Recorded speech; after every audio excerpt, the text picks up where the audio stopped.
પાછળના લેક્ચરમાં આપણે 1.3 સ્વાધ્યાય સુધી અભ્યાસ કર્યો. ત્યાર પછી થિયરી થોડી બાકી છે.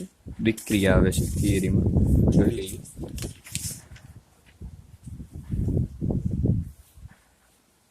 દિક્ક્રિયા શું છે?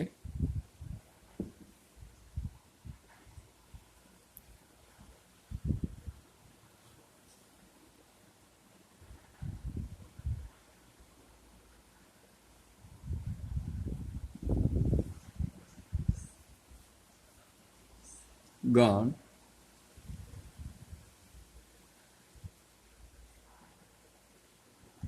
એ પરની દ્વિક્રિયા, આ એની નિશાની છે દિક્ક્રિયાની, ફૂદડી. વિધેય તરીકે વિચારીએ તો A cross A tends to A, અને એ પરની દ્વિક્રિયા કહે છે.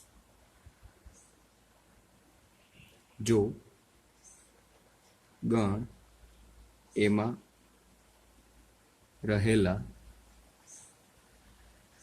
ઘટકોની સંખ્યા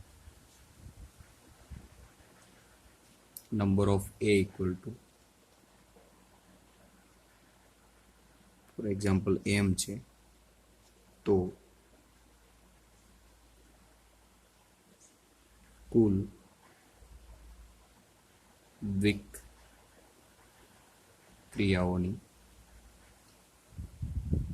સંખ્યા ઇક્વલ ટુ m ની m ઘાત એનો વર્ગ થાય. થિયરી છે, યાદ રાખજો. ગુણધર્મો છે,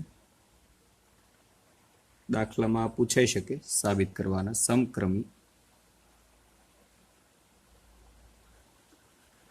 એ દ્વિક્રિયા બી અને બી દ્વિક્રિયા એ બેના જવાબ સરખા આવે તો એ સમક્રમી છે.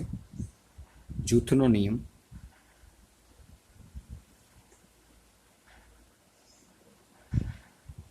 જો એ દ્વિક્રિયા બી અને સી, પેલા એ અને બી ની દ્વિક્રિયા કરી પછી સી સાથે દ્વિક્રિયા કરાવો, અને એનાથી ઊંધું એની દ્વિક્રિયા બી દ્વિક્રિયા સી સાથે પ્રોસેસ કરીને કરો. બેના જવાબ સરખા આવે તો એ જૂથના નિયમનું પાલન થાય.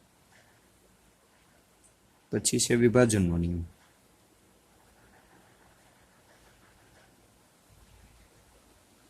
આની અંદર આપણે બે દ્વિક્રિયા વિચારવી પડશે. એક દ્વિક્રિયા ફૂદડી વડે દર્શાવવું અને બીજી દ્વિક્રિયા છે ઓ વડે દર્શાવીએ. તો વિભાજનના નિયમ પ્રમાણે શું આવશે? એ દ્વિક્રિયા બી, પેલા ફૂદડી વાળી દ્વિક્રિયા બી સાથે વચ્ચે કઈ નિશાની છે? દ્વિક્રિયાની ઓની, અને એની દ્વિક્રિયા ફરી વખત સી સાથે. આને વિભાજનનો નિયમ કહેવાય. ત્યારબાદ એકમ ઘટક. ઘણી જગ્યાએ તમને તટસ્થ ઘટક મેળવો એવું પણ કહે.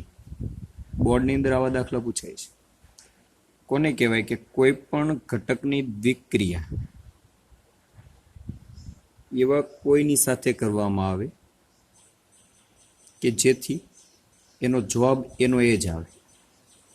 એની પ્રક્રિયા ઈ સાથે કરવાથી જવાબ એ આવે, તો આ જે ઈ છે એને તટસ્થ ઘટક કહેવાય, અથવા તો એકમ ઘટક કહેવાય. એવી રીતે વ્યસ્ત ઘટક આવે છે.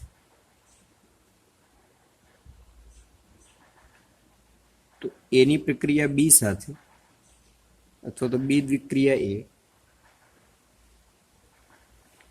ઇક્વલ ટુ કોઈ એવા ઘટકની એની દ્વિક્રિયા કોઈ એવા બી ઘટક સાથે કરવામાં આવે જેથી એનો જવાબ છે તટસ્થ ઘટક આવે, એટલે કે ઈ આવી જાય, તો તેને વ્યસ્ત ઘટક કહેવામાં આવે. બસ અહીંયા થિયરી આપણી પૂરી.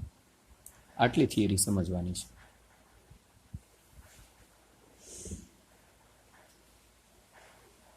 ઘણી વખત તમને એવું કહેવામાં આવે કે વ્યસ્ત સંપન્ન ઘટક છે કે નહીં, ચેક કરો.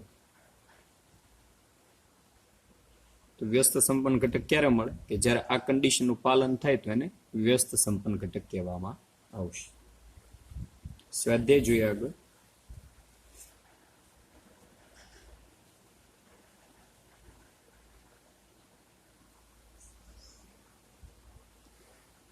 પેલો દાખલો છે દ્વિક્રિયા છે કે નહીં ચેક કરવાનું છે. હવે દાખલા તમે સમજશો એટલે તમને વધારે સારી રીતે સમજાશે. એમાં પહેલો દાખલો આપણે જોઈએ તો દ્વિક્રિયા કોના ઉપર વ્યાખ્યાયિત છે? ઝેડ પ્લસ પર. કઈ રીતે વ્યાખ્યાયિત છે? એ દ્વિક્રિયા બી એ માઇનસ બી. આ બાદ બાકી અહીંયા દ્વિક્રિયા જેવું કામ કરે છે કે એ અને બી વચ્ચેની દ્વિક્રિયા એટલે એક ગાણિતિક પ્રક્રિયા. એ માઇનસ બી વડે રજૂ થાય. કેમ? આપણે સંબંધ હતો જેને આપણે આર વડે દર્શાવતા હતા, તો અહીંયા દ્વિક્રિયા છે, એની વચ્ચેનું કોઈ ઓપરેશન છે. ઝેડ પ્લસ પર છે, એનો મતલબ એવો એ અને બી ની કિંમત કોની અંદરથી લેવાની છે? ઝેડ પ્લસમાંથી. અને જે એ દ્વિક્રિયા બી છે એનો જવાબ પણ કોની અંદર મળવો જોઈએ? ઝેડ પ્લસની અંદર મળવો જોઈએ. આ એની શરત થઈ, તો જ એને દ્વિક્રિયા છે એવું વ્યાખ્યાયિત તમે કરી શકો. આપણે જોઈએ મળે કે નહીં. એક ઉદાહરણ લઈ લઈએ. ફોર એક્ઝામ્પલ, ઝેડ પ્લસ એટલે શું? ધન બધી સંખ્યાઓ. તો શું આવશે? એ ઇક્વલ ટુ ઋણ ન આવે, એ ઇક્વલ ટુ 2 લઈએ, બી ઇક્વલ ટુ 2 તો ઝેડ ની અંદર આવી જાય. બી ઇક્વલ ટુ 8 લઈ લો. 8 it is also belongs to Z plus. પહેલી કન્ડિશનનું પાલન થાય છે. હવે દ્વિક્રિયા જોઈએ શું થાય. તો શું આવશે દ્વિક્રિયા? એની જગ્યાએ 2 મૂકી દો, બી ની જગ્યાએ શું મૂકી દો? 8 મૂકી દો. તો 2 ની દ્વિક્રિયા કરો તો ઇક્વલ ટુ શું થાય? એની જગ્યાએ શું મૂકવાના છે? 2, બી ની જગ્યાએ 8. તો જવાબ કેટલો મળ્યો? -6, which is not belongs to Z plus. હકીકતમાં એની દ્વિક્રિયા પણ ઝેડ પ્લસમાં આવી જોઈએ. તેથી સ્ટાર એ ઝેડ પ્લસ પરની દ્વિક્રિયા નથી. બસ આટલું લખી નાખો. જો દ્વિક્રિયા હોય તો એ ઝેડ પ્લસ ની અંદર એની કિંમત મળવી જોઈએ. આ એની આગવી શરત થઈ. બીજો દાખલો જોઈએ. સ્ટાર એ ઝેડ પ્લસ પર એ star B equal to A B. આ રીતે વ્યાખ્યાયિત છે. તો અહીંયા સ્પષ્ટ છે કે એ belongs to Z plus, B belongs to Z plus. તેથી બંને ધન હોય તો બેનો ગુણાકાર પણ કોની અંદર આવે? ઝેડ પ્લસમાં જ આવે. તો આની અંદર કોઈ એવા ઉદાહરણ આપીને સમજાવવાની જરૂર પડશે નહીં. કોઈ પણ એક એવી સંખ્યાઓ, એવી એક સંખ્યાઓની જોડ એવી એક મળી જાય કે જેની અંદર એ દ્વિક્રિયા વ્યાખ્યાયિત ન થતી હોય તો આખી દ્વિક્રિયા વ્યાખ્યાયિત નથી. આપણે અહીંયા 2 અને 8 માટે ઉદાહરણ લીધું. આની અંદર નહીં એવું થાય. સાર્વજનિક રીતે વિચારો કે એ છે ધન છે, બી ધન હોય તો બેનો ગુણાકાર. અહીંયા દ્વિક્રિયા કઈ રીતે રજૂ થાય છે? ગુણાકારમાં. આની બેની દ્વિક્રિયા ગુણાકાર તરીકે રજૂ થાય તો બેનો ગુણાકાર કેવો આવવાનો છે? ધન જ આવશે. તેથી સ્ટાર એ ઝેડ પ્લસ પરની દ્વિક્રિયા છે. Third one example. શું છે ત્રીજો એક્ઝામ્પલ? સ્ટાર એ આર પ્લસ વાસ્તવિક સંખ્યા, સોરી ખાલી આર પર એ star B equal to A B square વડે વ્યાખ્યાયિત છે. અહીંયા આપણે જોઈએ કે એ belongs to R, B belongs to R. જો એ અને બી બંને આર ની અંદર હોય તો સીધી વાત છે એ બી સ્ક્વેર પણ કોની અંદર આવે? આર ની અંદર આવે. તેથી સ્ટાર એ આર પર ની દ્વિક્રિયા છે. ઓકે.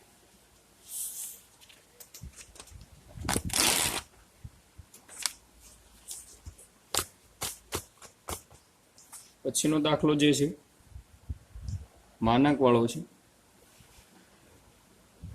ફરી વખત વાત આપણે રિપીટ કરીએ અગાઉના પહેલા દાખલા જેવી છે. સ્ટાર એ ઝેડ પ્લસ પર કઈ રીતે વ્યાખ્યાયિત છે? એ star B equal to A minus B. આ રીતે વ્યાખ્યાયિત થાય છે. તો આપણે જોઈએ કે એ છે એ કોની અંદરથી લેવાના છે? ઝેડ પ્લસમાં. બી પણ કોની અંદરથી લેવાના? ઝેડ પ્લસમાં. એ માઇનસ બી આ કોની અંદર મળે? બિલોંગ્સ ટુ ઝેડ મળે, ઝેડ પ્લસ નહીં, કેમ કે ઋણ પણ આવી શકે. આપણે આગળ ઉદાહરણ લીધું હતું કે એ બરાબર 2 લ્યો, બી બરાબર 8 લ્યો તો -6 આવે. પરંતુ અહીંયા વાત કોની છે? દીકરીયા કઈ રીતે છે? માનાંક વડે રજૂ થાય. તેથી માનાંકમાં a minus b equal to belongs to Z plus. માનાંક વાળો ભાગ ઝેડ પ્લસમાં આવે. બસ આપણી શરતનું પાલન થાય છે. તેથી એ ઝેડ પ્લસ પર ની દ્વિક્રિયા છે. દ્વિક્રિયા એટલે એક પ્રકારનું એની વચ્ચેનો સંબંધ. ત્યારબાદ સ્ટાર એ ઝેડ પ્લસ પર એ star B equal to a આવે છે. તો વાત તો બહુ સીધું છે. A belongs to Z plus, B belongs to Z plus. તેથી a star b belongs to શું આવશે? ઝેડ પ્લસ જ આવે, કેમ કે એના બરાબર એ છે. તો એ તો ઓલરેડી ઝેડ પ્લસમાં છે ને. તેથી સ્ટાર એ ઝેડ પ્લસ પરની દ્વિક્રિયા છે.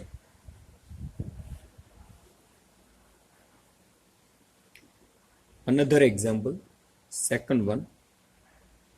શું કીધું છે કે દ્વિક્રિયા છે કે નહીં જોવાનું છે, પછી પાછું એ સમક્રમી છે કે નહીં જોવાનું છે, અને જૂથના નિયમનું પાલન કરે છે કે નહીં જોવાનું છે. બધી પ્રોસેસ એપ્લાય કરવાની. સેકન્ડ વનની અંદર ફર્સ્ટ એક્ઝામ્પલ, સ્ટાર એ કોના ઉપર છે? ઝેડ પર. કઈ રીતે વ્યાખ્યાયિત છે? એ star B equal to A minus b. તો આપણને એટલું તો માઇન્ડ ચાલે કે એ belongs to Z where b also belongs to Z, then a minus b it is also belongs to Z. Z plus નથી, ઝેડ છે. બરોબર. પૂર્ણાંક સંખ્યાઓની બાદબાકી પૂર્ણાંક જ મળે એટલે એ પણ ઝેડમાં આવે. તેથી સ્ટાર એ ઝેડ પર ની દ્વિક્રિયા છે. આગળ ચાલીએ, સમક્રમી છે કે નહીં. A star B equal to b star a, આ એની કન્ડિશન છે. સમજવા માટે અહીંયા લખું છું. આવું થાય તો એ સમક્રમી છે. આપણે એક ઉદાહરણ લઈ લઈએ. 2 સ્ટાર 8 ઇક્વલ ટુ શું આવશે? એની જગ્યાએ કેટલા છે? 2. આની સાથે સરખાવવાનું. એની જગ્યાએ 2, બીની જગ્યાએ 8, એટલે 2 માઇનસ 8 બરાબર -6. હવે આનો ઉલટાવી નાખવાનો, એટલે કે 8 સ્ટાર 2 તો શું થશે? 8 માઇનસ 2 ઇક્વલ ટુ શું આવશે? 6. આનો જવાબ માઇનસ છે, હવે આનો પ્લસ છે. એનો મતલબ એવો કે 2 star 8 which is not equal to 8 star 2. તેથી તે સમક્રમી નથી. એક એવું ઉદાહરણ આપી દેવાનું કે જે સમક્રમી ન હોય, એટલે આખે આખું કહી દેવાનું કે સ્ટાર એ સમક્રમી નથી. આગળ ચાલીએ. જૂથના નિયમનું પાલન કરે છે કે નહીં જોઈએ. સેમ પોલિસી એપ્લાય કરીએ. શું લેશું અહીંયા આપણે? 2 સ્ટાર 3 સ્ટાર 4. જોઈએ શું થાય. 2 સ્ટાર, પહેલા આની પ્રોસેસ કરવાની છે. તો દ્વિક્રિયા કઈ રીતે? એ માઇનસ બી, એટલે પહેલામાંથી બીજું બાદ. આને એ કહી દેવાના, અને બી કહીએ તો 3 માઇનસ 4 તો કેટલા આવશે? 2 સ્ટાર -1. આવું થાય. ફરી વખત એની વાત રિપીટ કરવાની છે. કઈ વાત રિપીટ કરવાની છે? આને એ કહી દો, આને બી કહો, એટલે શું આવશે? એ માઇનસ બી, બી એટલે -1 equal two minus minus plus એટલે કેટલા થઈ જાય? 3. આગળ જોઈએ. 2 સ્ટાર 3 સ્ટાર 4. આનો મિનિંગ શું થશે? પેલા આની દ્વિક્રિયા કરવાની છે. શું કરશો? દ્વિક્રિયા આવશે એટલે 2 - 3 સ્ટાર 4. 2 - 3 એટલે -1 સ્ટાર 4. આવું થાય. હવે આને એ કહી દો, આને બી, એટલે શું આવશે? એ માઇનસ બી એટલે 4. -1 -4 એટલે -5. આ બે સરખા મળે છે? નથી. તો અહીંયા આપણે એવું લખી શકીએ કે 2 star 3 star 4 which is not equal to 2 star 3 star 4. તેથી તે જૂથના નિયમનું પાલન કરે નહીં. બસ અહીંયા દાખલો પૂરો. આપણે એ જ ચેક કરવાનું છે. આગળનો દાખલો છે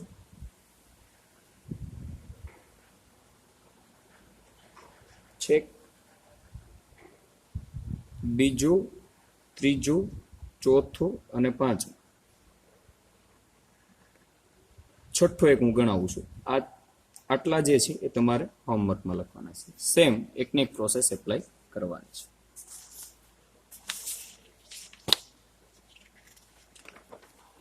એકને એક પ્રોસેસ છે, સતત એને પુનરાવર્તિત કરતી રહેવાની છે.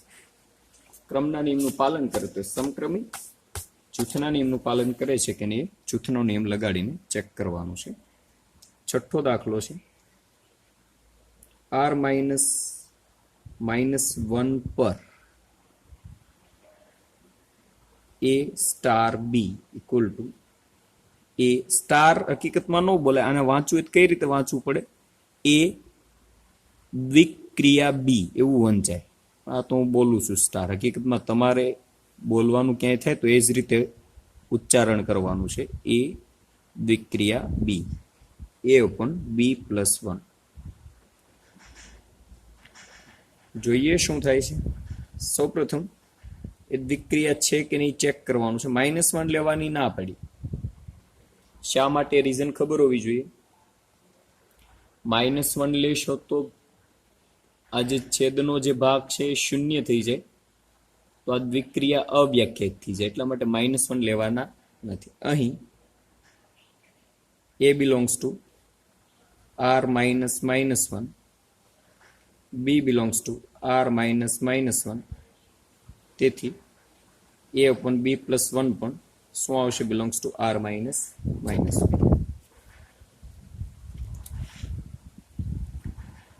કેમ કે r ની અંદર પોઈન્ટ વાળી સંખ્યાઓ પણ આવી શકે, એટલે બધી સંખ્યા આવે. તેથી દ્વિક્રિયા a આપણે અગાઉ વાત કરી હતી, એક એક અને વ્યાપ્તની વાત હતી ત્યારે મેં તમને એમ કીધું હતું કે કઈ સંખ્યા માટે એક એક નથી એવું પકડવાનું, કઈ સંખ્યા માટે વ્યાપ્ત નથી એ પકડવાનું. એક એવી સંખ્યા મળી જાય કે જેના માટે વ્યાપ્ત ન હોય, એક એક ન હોય, તો તમે સાર્વજનિક એવું કહી શકો કે વિધેય એક એક નથી અને વ્યાપ્ત નથી. અહીંયા પણ એવું જ તે, એવું એક સંખ્યા જો તમને મળી જતી હોય તો ત્યાં એ કામ આપણું પૂરું થઈ જાય દર્શાવવાનું. અહીંયા તો એ બધી સંખ્યાઓ માટે મળે, એટલે સ્ટાર એ r -1 પર ની દ્વિક્રિયા છે.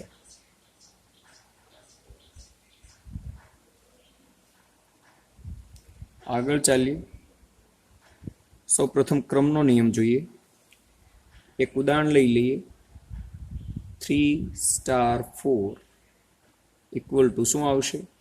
એની જગ્યાએ 3 છે, બીની જગ્યાએ 4 છે, તો 3/4 + 1 ઇક્વલ ટુ 3/5. સેમ એઝ આને ઉલટાવી નાખો. 4 star 3 4/3 + 1 equal two 4/4 equal to 1. તેથી જુઓ, બંનેના જવાબ આપણને સરખા મળતા નથી. સરખા ન મળે તે સમક્રમી નથી. ક્રમના નિયમનું પાલન ન કરે એટલે સમક્રમી નથી. જૂથનો નિયમ એપ્લાય કરીએ તો શું કરશું આપણે? 1 થી લઈએ 1 star 2 star 3 equal to 1 star. પહેલા આની દ્વિક્રિયા કરો. આ a છે, આ b છે, એના છેદમાં b + 1 equal to 1 star 2/4 equal to 1 star ભાગાકારો એટલે 1/2. હવે આ આપણા માટે a છે, આ આપણા માટે b છે, તો શું થાય? એના છેદમાં b + 1 સમજવાનું છે. આને a કહી દઉં, આને b, પછી આ પ્રમાણે કિંમતો મૂકી દેવાની છે. તો શું થાય? 1 લસા લ્યો, 1 + 2 આખાના છેદમાં 2, છેદનો છેદ ક્યાં જાય? અંશમાં, 2/3. હવે શું કરશું આપણે? 1 સ્ટાર 2 સ્ટાર 3 ઇક્વલ ટુ, પહેલા આને a કયો, આને b કયો, 1/2 + 1 star 3 equal to 1/3 star 3 equal to, આને a કયો, આને b કયો, 1/3/3 + 1 ઇક્વલ ટુ 1/3/4. અંશનો છેદ ક્યાં જાય? છેદમાં. આ બે જવાબ સરખા નથી. તેથી 1 મેં 1 2 3 લીધા, તમને એમ થાય મારે 2 3 4 લેવા, 4 5 6 લેવા, તમને સારું લાગે એ કિંમત તમે લઈ શકો. 2 star 3 which is not equal to 1 star 2 star 3. તેથી તે જૂથના નિયમનું પાલન ન કરે અથવા તો કરે નહીં. ઓકે, આગળ થર્ડ વન એક્ઝામ્પલ. આપણને દ્વિક્રિયા કોષ્ટક બનાવવાનું કીધું. દ્વિક્રિયા કોષ્ટક એટલે શું સમજીએ આપણે. એ ઇક્વલ ટુ શું આપેલું છે? 1 2 3 4 5. દ્વિક્રિયા કઈ રીતે વ્યાખ્યાયિત છે? અહીંયા નિશાની આવી છે.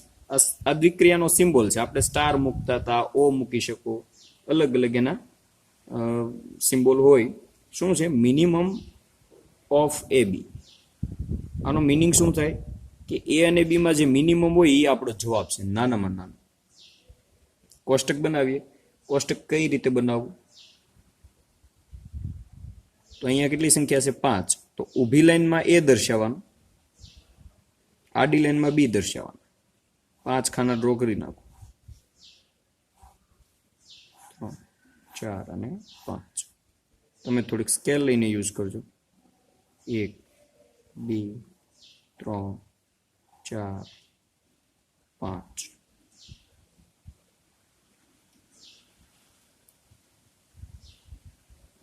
આ દ્વિક્રિયાની નિશાની છે. અહીંયા એ દર્શાવવાનું ઊભા, અહીંયા બી દર્શાવવાનું, સ્મોલ એ, સોરી સ્મોલ. આ એ અને બી કોની અંદરથી લેવાના છે? કેપિટલ એ માંથી. તો એની કિંમતો કેટલી કેટલી આવે? 1 2 3 4 અને 5. બીની કિંમત પણ 1 2 3 4 અને 5. હવે આ જ્યાં ભેગા થાય એટલે એ બે વચ્ચેની દ્વિક્રિયા, આ દ્વિક્રિયા નિશાની છે. દ્વિક્રિયા શું દર્શાવે? બે આંકડા એ અને બી માં જે નાનામાં નાનો અંક હોય એ આપણો જવાબ છે. આને દ્વિક્રિયા કોષ્ટક કહેવામાં આવે. દ્વિક્રિયા કોષ્ટક કહેવામાં આવે. કોઈ પણ દ્વિક્રિયાનો કોષ્ટક તમે તૈયાર કરી શકો. અહીંયા જે ભેગું થાય 1 1 1 1 માં નાનો કોણ છે? 1. પછી અહીંયા કોણ ભેગું થાય? આ એ છે 1, આ બી છે 2. તો નાનો અંક કયો છે? 1. અહીંયા 1 3 નાનો કોણ છે? 1. આ 1 4 નાનો કોણ છે? 1. આ 1 5 નાનો કોણ છે? 1. પછી અહીંયા 2 અને 1 થાય ને, તો નાનો કોણ થાય? 1. 2 અને 2 માં નાનો કોણ થશે? 2. 2 અને 3 માં નાનો કોણ થાય? 2 2 2. અહીંયા 3 અને 1 આવશે. આ કિંમતો જોવાની છે. આ કિંમતની આ કિંમત સાથેની દ્વિક્રિયા. તો 3 1 એટલે 1 આવે, 3 2 એટલે 2 આવે, 3 3 એટલે 3 આવે, 3 4 એટલે 3. એટલે બે આંકડામાં નાનો આંકડો અહીંયા મૂકવાનો, એ આપણો જવાબ છે ટૂંકમાં. અહીંયા શું આવશે? 1 2 3 4 5. અહીંયા શું આવશે? 1 2 3 4 and 5. ઓકે, આ દ્વિક્રિયા કોષ્ટક થઈ ગયું. આપણે દ્વિક્રિયા કોષ્ટક જ બનાવવાનું.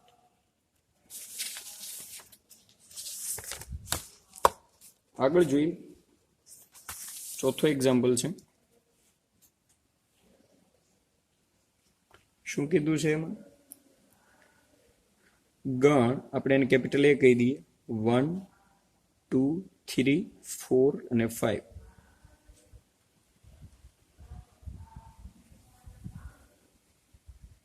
નીચેનો જે કોષ્ટક છે એનો ઉપયોગ કરવાનો છે અને 3ના જવાબ આપણે મેળવવાના છે. કોષ્ટક શું આપ્યો છે? અહીંયા હું ડ્રો કરું છું.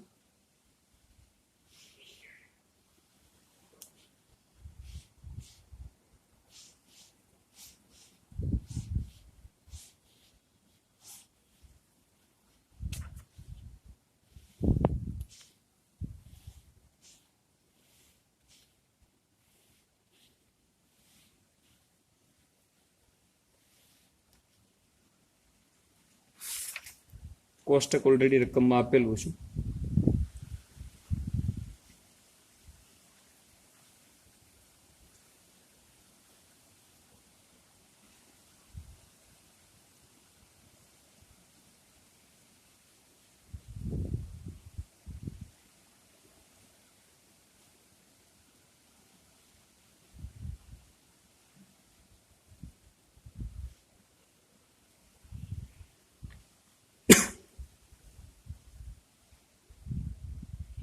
કોષ્ટક ઉપરથી તમારે સમક્રમી છે એવું ચેક કરવું હોય તો કઈ રીતે કરવાનું કે એનો જે વિકર્ણ છે, જો આને વિકર્ણ કહેવાય, આ ભાગ એનો વિકર્ણ કહેવાય, ક્રોસ. વિકર્ણની બંને બાજુના ભાગ સરખા હોવા જોઈએ. આ ગણવાના નથી, આ તો કિંમત છે, આ ભાગ કાઢી નાખો. આ ચોકઠાની અંદર આ બાજુનો ભાગ, અહીંયાથી આ બાજુનો ભાગ અને અહીંયાથી આ બાજુનો ભાગ કેવા હોવો જોઈએ? સરખા. સરખા હોય તો એ સમક્રમી છે. આપણે દાખલો ગણીએ.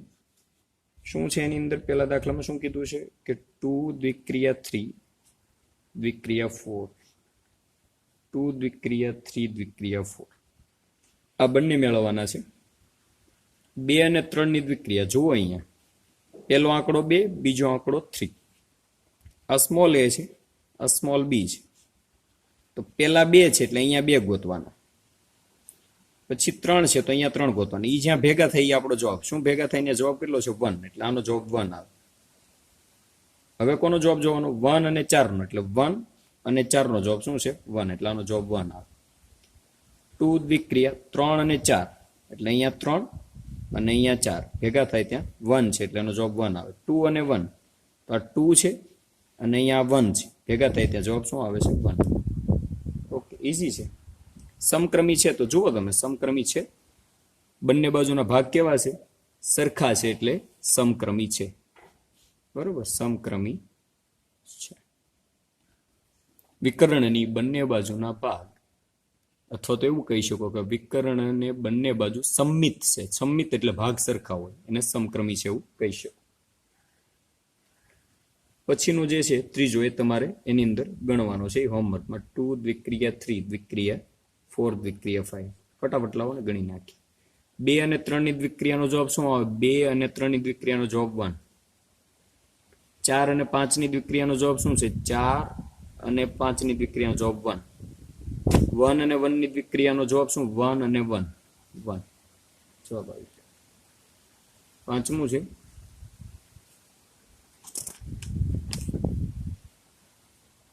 ગણ આપેલો છે અને આપણે એ કહી દઈએ. 1 2 3 4 5. દ્વિક્રિયા કઈ રીતે વ્યાખ્યાયિત છે? એ દ્વિક્રિયા બી ઇક્વલ ટુ એ અને બી નો ગુસા. ગુસા એટલે ગુરુત્તમ સામાન્ય અવયવ, લસા એટલે લઘુત્તમ સામાન્ય અવયવ. ચકાસવાનું છે. શું કીધું છે એને? તમારા જવાબની યથાર્થતા ચકાસો. ક્રિયા એ ઉપરના પ્રશ્ન 4 માં વ્યાખ્યાયિત દ્વિક્રિયા જેવી છે કે નહીં. હવે આ જે ઉપરનો દાખલો 4 નો દ્વિક્રિયા કોષ્ટક છે, આપણે અહીંયા દ્વિક્રિયા કોષ્ટક બનાવી નાખીએ. જો એ બેયના દ્વિક્રિયા કોષ્ટક સરખા આવે તો આપણે એવું કહી શકીએ કે દ્વિક્રિયા સમાન છે. અહીંયા ડેશ આપેલો છે. ઓકે, તો હું અહીંયા કોષ્ટક દોરું, જોઈએ કેવું આવે છે.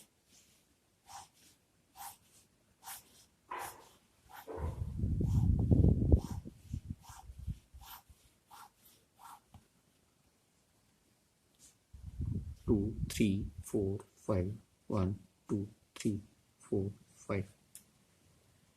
તો 1 અને 1 નો ગુસા કેટલો આવે? 1. 1 અને 2 નો ગુસા કેટલો આવે? 1. 1 અને 3 નો ગુસા કેટલો આવે? 1. આ ગુસા તો તમે 10માં ભણી ગયા. 1 અને 4 નો ગુસા કેટલો આવે? 1. 1 અને 5 નો ગુસા કેટલો આવે? 1. પછી 2 અને 1 નો ગુસા કેટલો આવે? 1. 2 અને 2 નો ગુસા કેટલો આવે? 2. 2 અને 3 નો ગુસા કેટલો આવે? 2 માં સરખો હોય કોણ છે? 1. 2 અને 4 નો ગુસા કેટલો આવે? 2. 2 અને 5 નો ગુસા કેટલો આવે? 1. 3 અને 1 નો ગુસા કેટલો આવે? 1. 3 અને 2 નો ગુસા કેટલો આવે? 1. 3 અને 3 નો ગુસા કેટલો આવે? 3. 3 અને 4 નો ગુસા કેટલો આવે? 1. 3 અને 5 નો ગુસા કેટલો આવે? 1.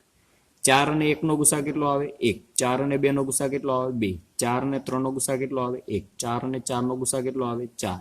4 અને 5 નો ગુસા કેટલો આવે? 1. 5 અને 1 નો ગુસા કેટલો આવે? 1. 5 અને 2 નો ગુસા 1. 5 અને 3 નો ગુસા 1. 5 અને 4 નો ગુસા 1. 5 અને 5 નો ગુસા કેટલો આવે? 5.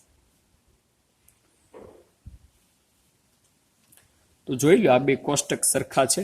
સરખા છે એટલે એવું કહી શકાય જવાબ શું આવશે? હા. તમારા જવાબની યથાર્થતા, આ આપણી યથાર્થતા છે. સાબિત કરી દીધું કે બેના કોષ્ટક કેવા છે? દ્વિક્રિયા કોષ્ટક સરખા હોવાથી આ જે પ્રશ્ન 4 માં જે દ્વિક્રિયા છે એ આની દ્વિક્રિયા સાથે સામ્યતા ધરાવે, બંને સરખી છે.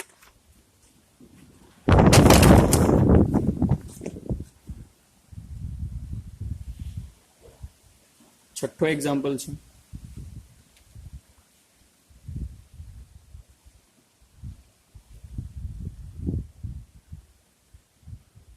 એ દ્વિક્રિયા બી ઇક્વલ ટુ એ અને બી નો લસા એન પર છે. દ્વિક્રિયા કોના પર છે? એન. તો પેલો દાખલો છે 5 દ્વિક્રિયા 7 મેળવો. તો 5 અને 7 નો લસા કેટલો થાય? 35. આ જવાબ.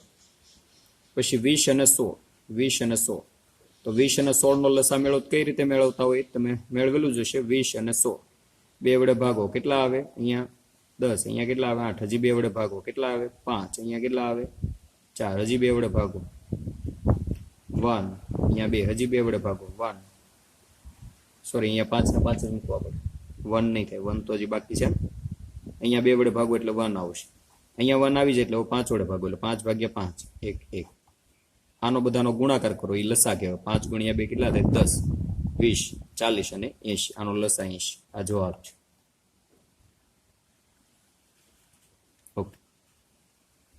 સમક્રમી છે એવું ચેક કરવાનું છે. તો એ દ્વિક્રિયા બી ઇક્વલ ટુ એ અને બી નો લસા. આ તો આપણને ખબર જ છે. આની જગ્યાએ હું આવું લખું કે બી અને એ નો લસા, તો પણ એમાં કઈ ફેર પડવાનો નથી. બંનેના જવાબ કેવા આવશે? સરખા. તો બી અને એ નો લસા બરાબર શું લખી શકો? બી સ્ટાર એ. તેથી તે સમક્રમી છે. બરોબર. લસા વાળો જે જવાબ છે હંમેશા સમક્રમી પણ હોય, યાદ રાખજો, અને જૂથના નિયમનું પાલન પણ કરે. એ દ્વિક્રિયા બી દ્વિક્રિયા સી આવું આપેલું હોય. જો પછી કીધું છે અને જૂથના નિયમનું પાલન કરે છે કે નીચે જોવાનું છે આપણે. તો શું આવશે? આના બરાબર શું થાય? એ દ્વિક્રિયા બી અને સી નો લસા.